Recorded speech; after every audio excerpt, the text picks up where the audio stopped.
So working with functions or methods in Java. So definition of a function is a group of instructions that is given a name. And the idea of a function is so you can reuse it. Reuse code. So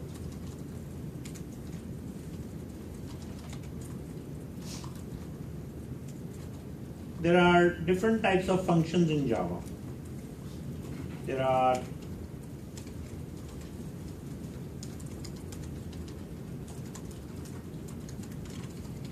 you can either have functions that are predefined.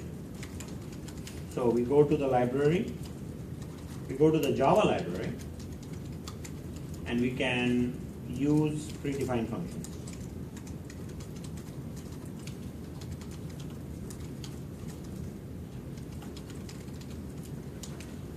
Or I can write custom functions, my own functions.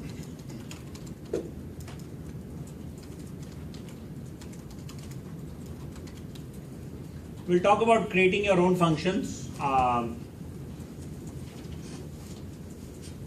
the road. We're going to talk mostly about using predefined functions today.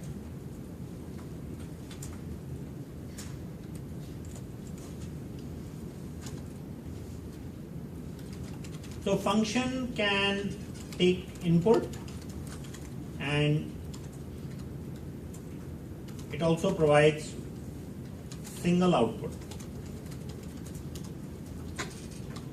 So if I were writing a function to add two numbers, for example, I could say something like this.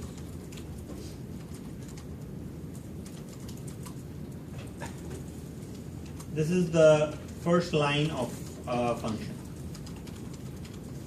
And I'll always put the word static because I only want one function in a program that I end up writing.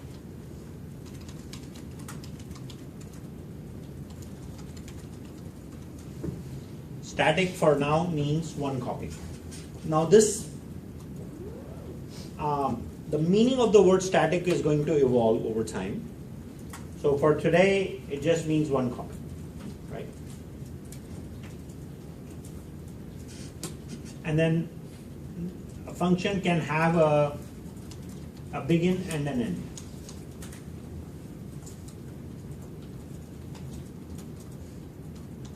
Meaning something like this.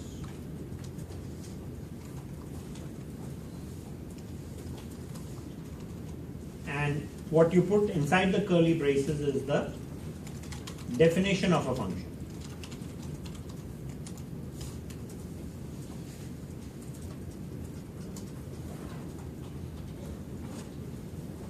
So a function is a name given to a set of expressions or instructions.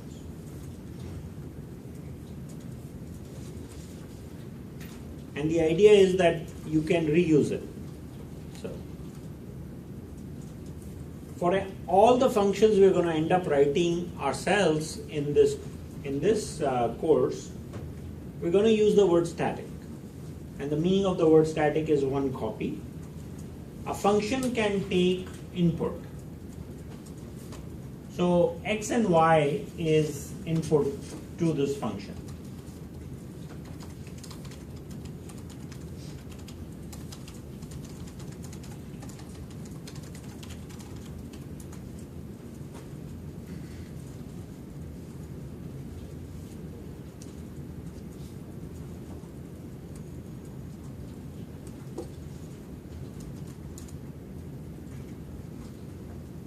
And int is the data type of one output that this function is going to provide.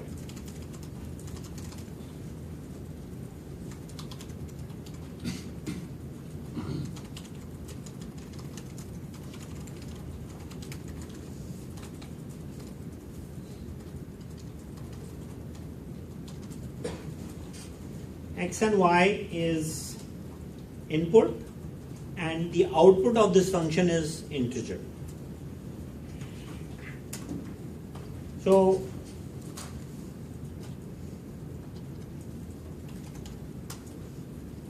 I would say void here if the function is not supposed to have any output.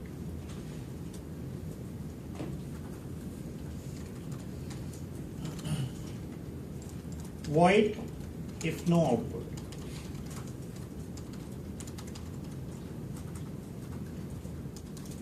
So I'll basically write some code here.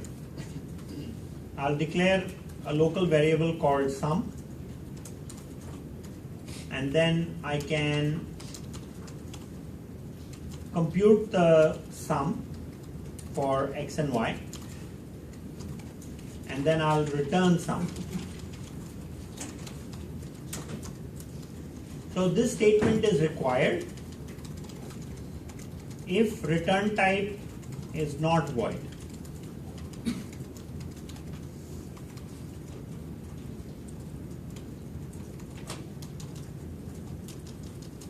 So return statement should also be the last statement.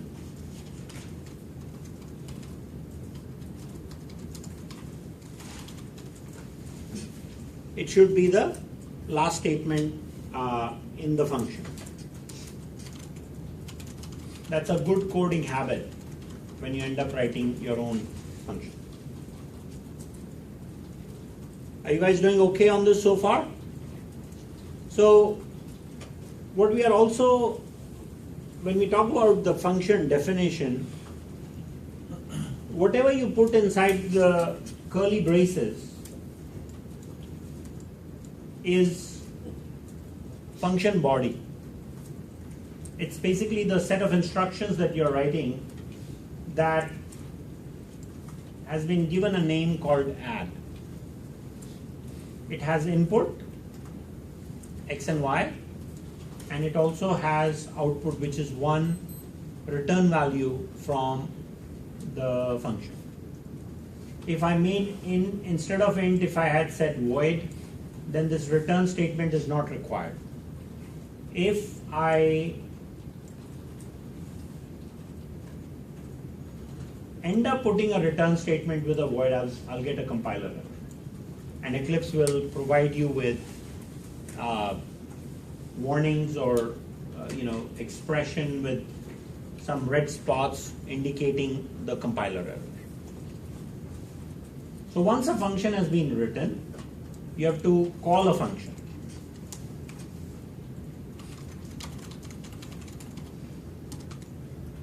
So if this function is written in a class or in a program named or class name is X,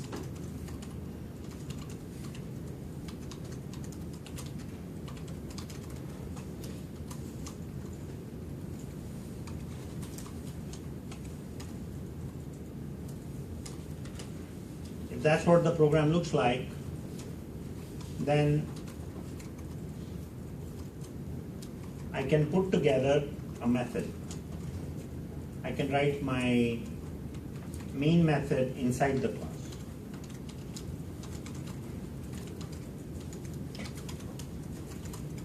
And I'm sure you now you've probably seen the main method so many times because you've written a few programs. So now I'm calling a method. So I'll say calculator dot add 10, 20, and then I can print out the value of the sum.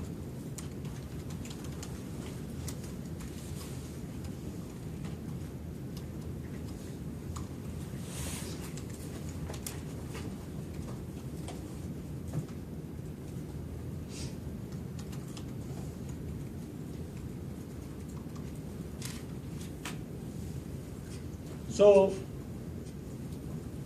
this is a function call. Everyone can see that in the back also. So when I say calculator.add, I'm using the name of the class and name of the function. So, and I'm providing input 10 and 20. So 10 and 20 are called arguments.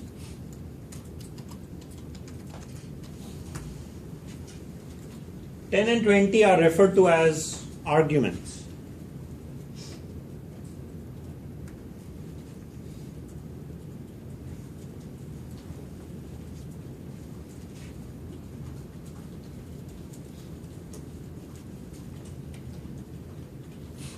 The number of arguments that are presented here should be equal to the number of formal parameters.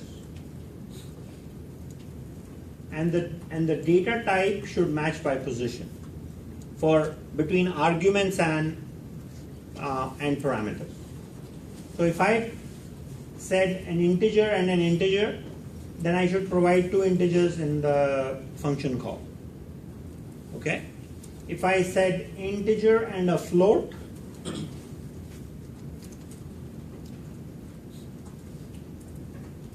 then I should provide an integer and a float.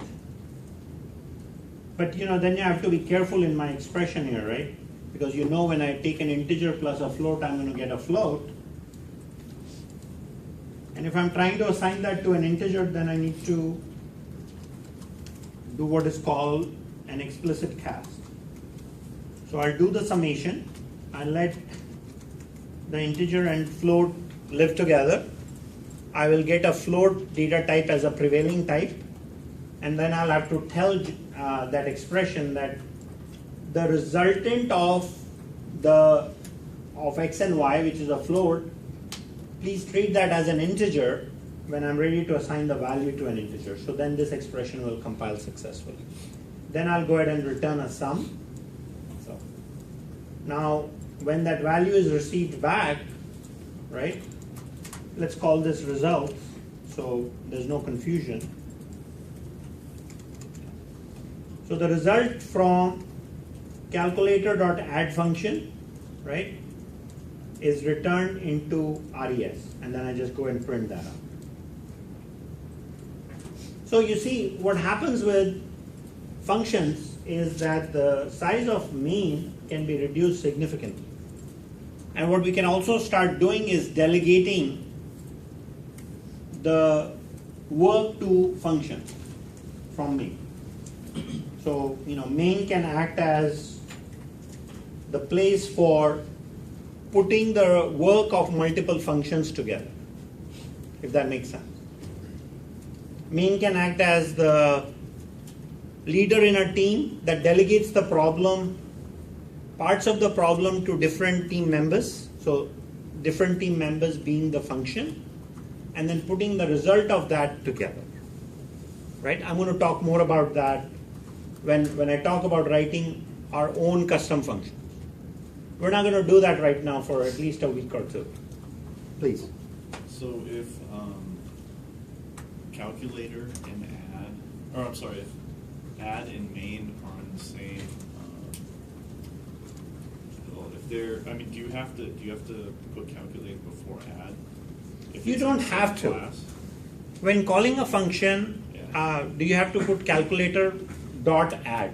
You don't have to, but it's a good habit when working with static. So I could have just said add and it'll be fine.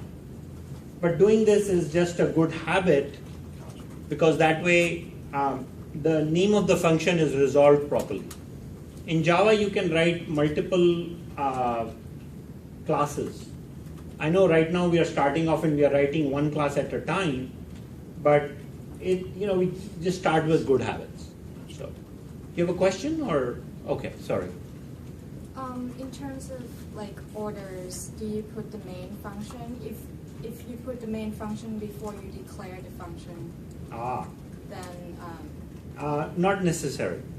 You're asking about the order, if I must put add function before main in order to use it in main. You don't have to do that. What I can do is just to demonstrate the idea, I can put my static function after main. I can put main on the top, like I'm showing, and put add in the bottom, and this program will still compile.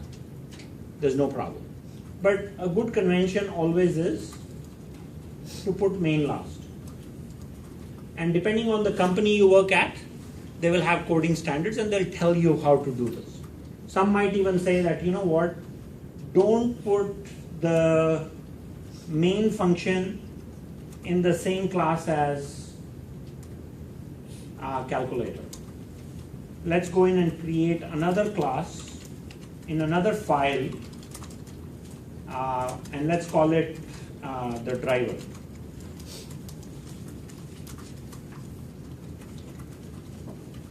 And then put the main in it, and put the driver class and the calculator class, as long as they are in the same folder, Java will be able to find it and will be able to run it. Okay? So, good question. So, I've talked about functions, and I guess I also talked a bit about writing function definitions, right? So, let me save these notes so I can post them for you.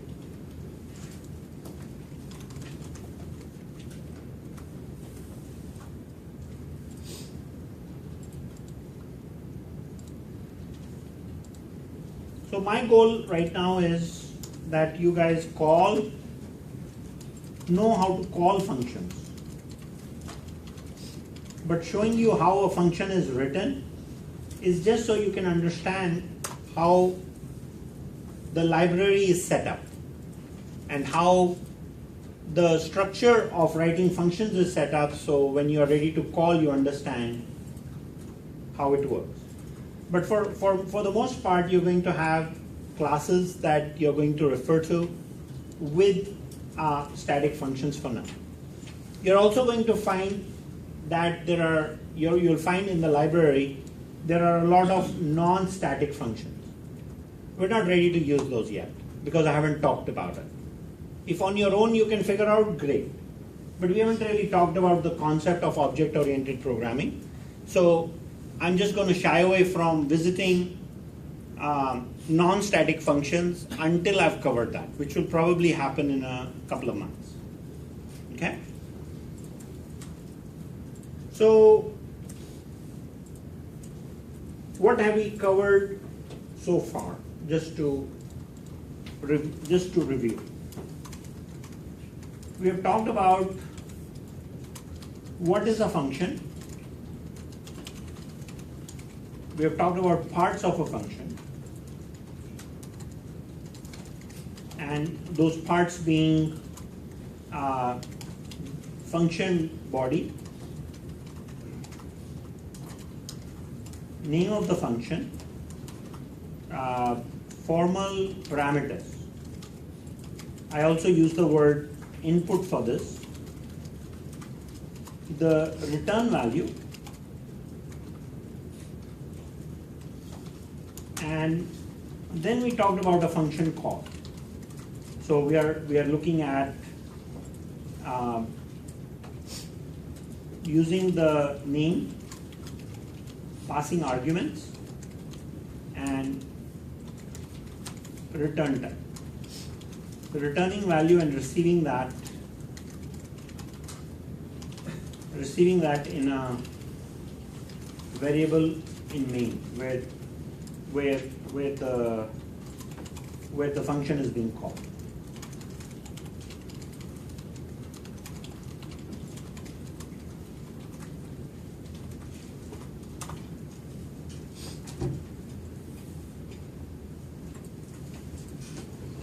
So I'm more interested right now in having you look at the function call,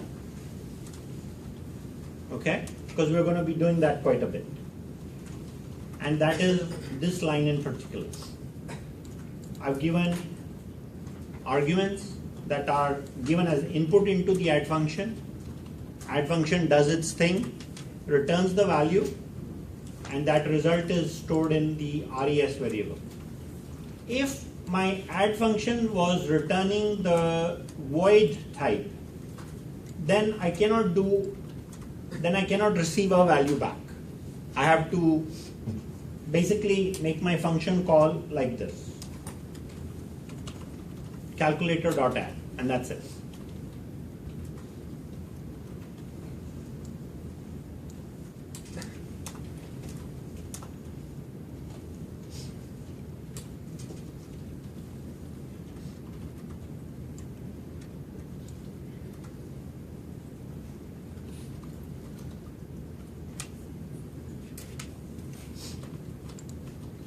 Okay, so are there any questions on how to write functions and call functions?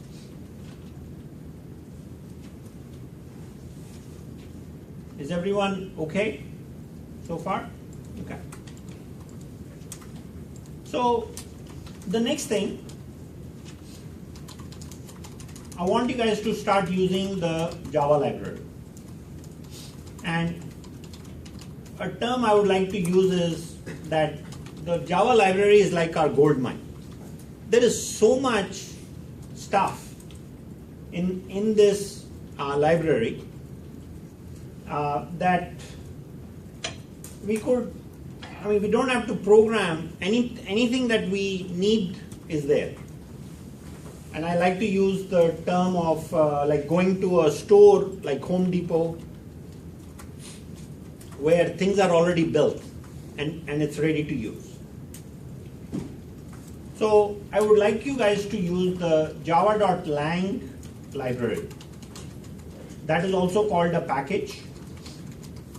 A package is basically a placeholder for a set of similar classes in Java. So I might ask you this question in the test. What's a package? And you should know. It's a group of classes with similar functionality. So like all the input functions will be in the system class. All the output functions will be in the system class. System package.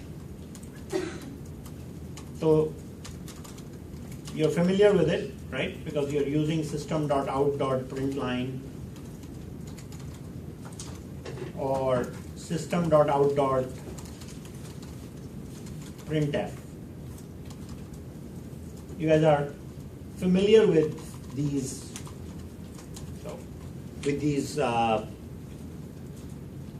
function names that you have been using. So today we will dive into java.lang.math class. And we will learn all the math functions. Now there's a lot of functions there, but according to the content, I want you guys to know just a few of the functions.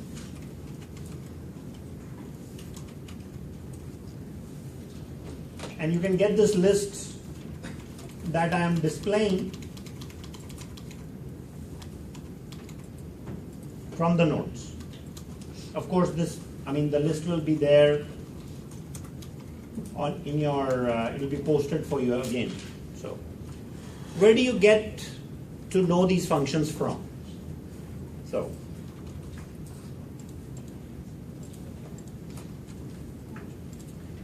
I have linked functions in java.lang.math right here. So what I'd like you to do is just maybe right click and open that link in a new tab, so you don't lose all the content. And we are now looking at the library. Is that font size visible in the back? Okay. So you look at this window, you've got the top left side where this is all the classes and all the packages is the Java library. And we've got hundreds of packages. Each package has a class. And so I'm going to scroll down to java.lang. Please don't start looking through others yet because it's a jungle out there. I don't want you guys to drop the class. Don't think I want you guys to know everything, okay? It's going to take many years. So, and even the experts don't know all the packages and classes. I don't. And I'm being recorded right now.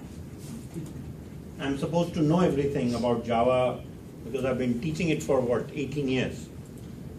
It's not possible. And my memory is not big enough. And then they keep adding stuff, right? JDK 1, JDK 2, now we are on version 8. We are on the 8th edition. And they keep adding new things. So we are going to look for java.lang, and when we do, what happens is this little part on the bottom left is refreshed, and all the classes come up, and we're going to look at the math class. This one. That's what I'm interested in. When we look at the math class, the area we are most interested in is methods. And what I did was, I selected a few of the method names that I want you guys to know.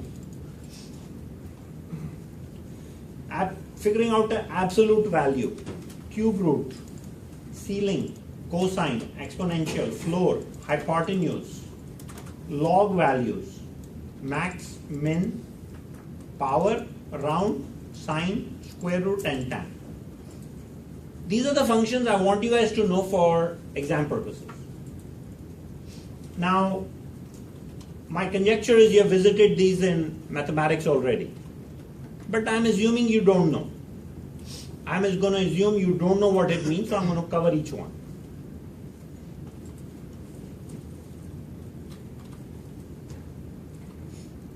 Minus the mathematics side.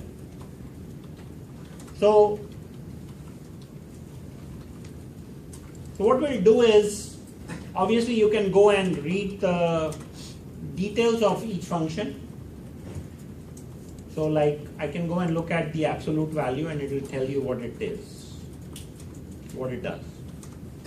But I think the fun part is to just write a small program in front of you and then see what the output is for each. And that is one way of figuring out how these functions work.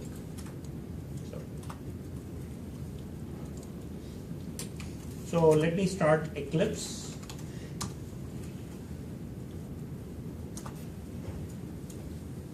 And what I'll do is go back and put together a small little program, and then we'll review it after our 10-minute after a break, right? So you don't have to sit here and watch me write it. You can go get a breather, and after 10 minutes we'll just look at it together. So I'll see you back in 10.